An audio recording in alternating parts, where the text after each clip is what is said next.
อันนี้ก็เป็นผลไม้ปลาสมัยเด็กน้อยมากกินนี่พี่น้องพวกเจ้าเอิ้นอย่างข่อยเอิ้นหมักขอมรอมนะคะนี่กำลังเป็นหน่วยอุ้ย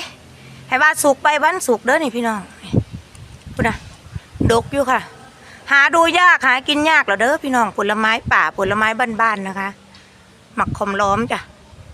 จะเรียกในนามสมัยตะกี้เป็นเด็กน้อยนี่ว่ามักเด้อันนี้วันสุกค่ะถ้าสุกคือเขาจะมีผลสีดำเด้อพี่น้องว่ากินดิบได้ไหมกินได้อยู่ค่ะแต่ตอนนี้คือรุ่นนี้จะออกฝาดๆนะคะ